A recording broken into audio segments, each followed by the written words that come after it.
قابل توجہ گفتگو ہوتی ہے جو کتابوں میں کی جاتی ہے یا جو معاشرے کے اندر بھی بعض اوقات لوگ کرتے ہیں، لوگوں کے رویے دو طرح کے ہیں۔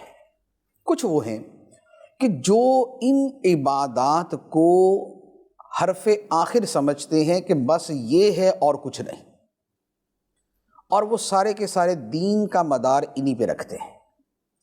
کچھ وہ ہیں کہ جو لوگوں کے نفع اور لوگوں کے فائدے سے متعلق جو انسان کے، جو بندے کے، جو مومن کے کام ہیں ان کو اہمیت دیتے ہیں، اور یہ جو عبادات ہے، نماز، روزہ، حج، زکوٰۃ، ان کے بارے میں کہتے ہیں کہ یہ مقصود بھی ذات نہیں ہے بلکہ یہ ذرائع ہیں دوسرے کاموں کے لیے۔ یہ دو طرح کے رویے جو ہیں یہ دونوں غلط ہیں۔ نہ تو یہ بات ٹھیک ہے کہ یہ عبادات ہی بس اصل چیزیں ہیں اور بقیہ چیزوں کا دین میں کوئی مقام نہیں، ایسا نہیں ہے۔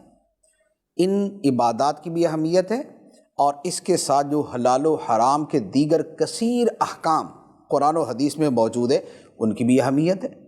جو سود کی حرمت ہے، جو رشوت کی حرمت ہے، جو حلال کمانے کو فرض قرار دیا ہے، یہ ساری کی ساری چیزیں دین میں اہمیت رکھتی ہیں۔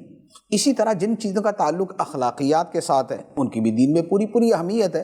قرآن مجید کے اندر معاذ اللہ کوئی عبث یا کوئی فضول بات تو نہیں ہو سکتی، اور قرآن نے اخلاقیات کے بارے میں، حسن اخلاق کے بارے میں، عفو درگزر کے بارے میں، صبر و شکر کے بارے میں، ان سب کے بارے میں قرآن کے اندر بیان موجود ہے۔ تو اس کا مطلب یہ ہوا کہ یہ عبادات اہم اپنی جگہ ہیں لیکن ان میں انحصار نہیں ہے۔ ایسا نہیں ہے کہ بس یہ ہے اور کچھ نہیں، ایسا نہیں۔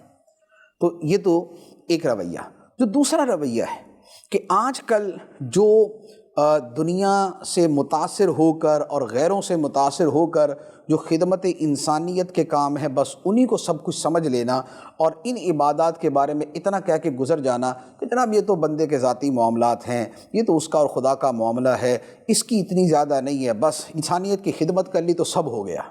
ایسا کچھ نہیں۔ انسانیت کی خدمت کر لی تو سب ہو گیا، ایسا نہیں ہے۔ اللہ تعالیٰ نے 5 نمازیں فرض کی ہیں، وہ پڑھنی ہی ہیں۔ رمضان کے روزے فرض کیے ہیں، وہ رکھنے ہی ہیں۔ حج اپنی شرائط سے فرض ہے، وہ ادا کرنا ہی ہے۔ زکوٰۃ فرض ہوتی ہے، وہ ادا کرنی ہی ہے۔ تو یہ نہیں ہے کہ یہ کام کریں نہ کریں، بس آپ نے باقی دوسرے ادھر ادھر کے کام کر لیے اور یہ سمجھے کہ ہم فارغ البال ہو گئے اور ہمارے ساری ذمہ داریاں پوری ہو گئیں۔